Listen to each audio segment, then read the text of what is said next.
Catat nih, orang yang cuman mental bilang bubarin DPR, itulah orang tolol sedunia. Di negeri yang katanya demokrasi, rakyat sering jadi dekorasi. Suara mereka didengar hanya saat janji, setelahnya sunyi. 50 juta per bulan untuk tunjangan perumahan. Angka yang membuat rakyat geleng kepala, mengelus dada dan akhirnya turun ke jalan. Karena di negeri ini kemewahan sering punya alasan, tapi kepedihan jarang mendapat jawaban.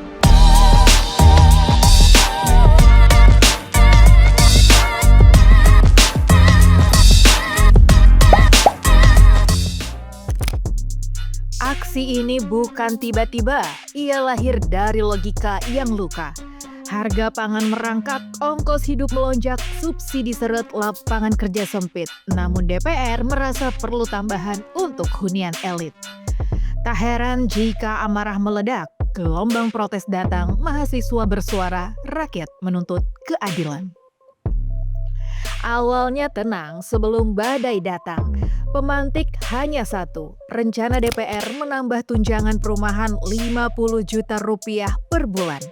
Katanya untuk mendukung kinerja, tapi publik justru bertanya, kinerja yang mana? Kerja yang bikin rakyat percaya? Atau kerja memuaskan selera pribadi saja? Namun semua berubah ketika aspal ibu kota memerah oleh darah. Seorang pengendara ojek online Afan Kurniawan tewas di Pejompongan. Bukan karena kriminal, tapi karena rantis brimob yang melintas brutal. Video viral amarah nasional, gelombang protes berubah jadi badai moral. Ini bukan lagi soal tunjangan, tapi soal nyawa yang melayang karena kekuasaan yang tak kenal aturan. Tentang nyawa, tentang kuasa, tentang bagaimana negara memperlakukan warganya. Pertanyaan publik menggelegar, negara ini untuk siapa? Untuk rakyat atau untuk raja-raja parlemen yang duduk di kursi empuknya? Para pimpinan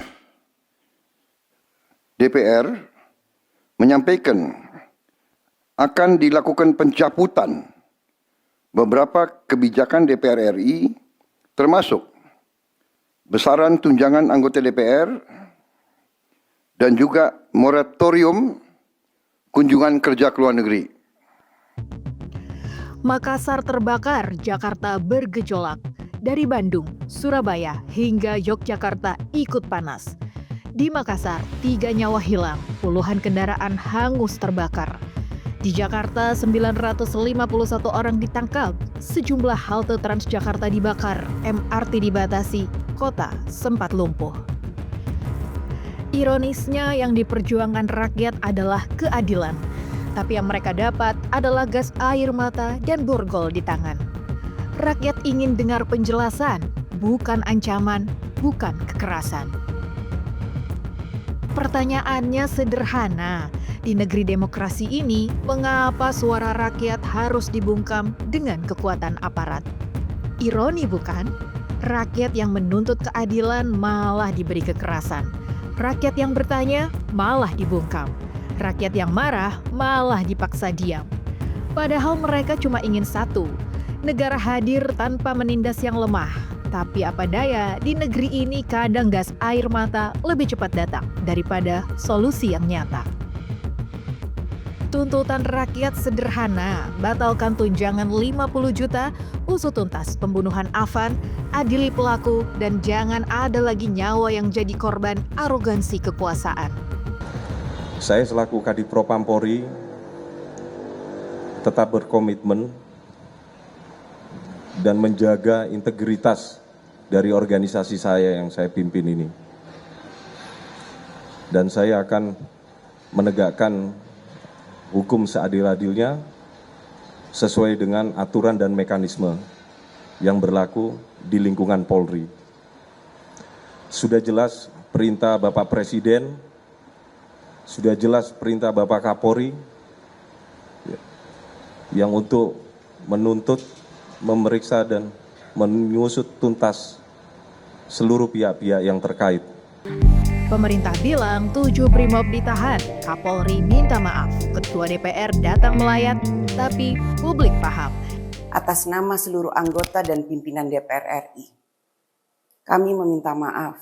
Saya Kopatrio, mohon maaf yang sebesar-besarnya. Saya Uya Kuya menyampaikan permohonan maaf yang sebesar-besarnya.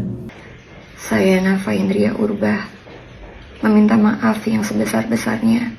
Di negeri ini permintaan maaf sering jadi obat penenang, bukan obat penyembuh penyakit kronis yang bernama keserakahan. Sementara soal tunjangan masih dibahas, masih digodok. Seolah suara rakyat hanya angin lalu, seolah tragedi yang terjadi bukan pelajaran yang cukup untuk hentikan keserakahan. Bubarin DPR. Jangan. Memang yang ngomong itu rata-rata orang yang nggak pernah jadi duduk di DPR. Kita boleh dikritik, mau bilangin anjing babi bangsat nggak apa-apa, mampus nggak apa-apa. Tapi ingat bahwa kita selaku wakil rakyat juga punya kerja-kerja, punya empati. Jangan merasa bahwa komplainan, silahkan kritik mau ngapain aja boleh. Tapi jangan mencaci maki berlebihan, itu kan karena merusak mental. Mental manusia yang begitu adalah mental orang tertolol sedunia. Catat nih, orang yang cuman mental bilang bubarin DPR, itulah orang tolol sedunia. Kisah ini mengajarkan kita satu hal, ketika wakil rakyat lupa siapa yang mereka wakili, rakyat akan bicara dengan cara yang tak lagi ramah. Rakyat hanya minta wajar, negara hadir tanpa menabrak yang lemah. Rakyat ingin hidup layak, bukan sekedar jadi angka dalam laporan kinerja yang tak pernah akurat. Kita sedang diuji apakah DPR akan tunduk pada nurani atau terus berjalan di jalan yang salah sampai suara rakyat benar-benar pecah. Karena sejarah selalu membuktikan ketika penguasa tak mendengar, rakyat akan bicara lebih nyaring dengan cara yang tak lagi ramah. Dan percayalah, setiap kebijakan yang lahir tanpa empati akan mati di jalanan yang dipenuhi demonstrasi. Di atas kertas mereka janji mengabdi, di atas jalanan rakyat beraksi. Karena sejarah selalu mengulang, ketika nurani mati, api amarah akan menyala, dan tak ada kursi empuk yang mampu memadamkannya. Like bukan sekedar angka, komentar bukan sekedar kata, dan share bukan sekedar berbagi cerita. Ini tentang melawan lupa dan memastikan para penguasa tak lagi berpesta di atas derita. Guys, teruslah kritis supaya tetap menjadi bagian dari Bicara Bangsa.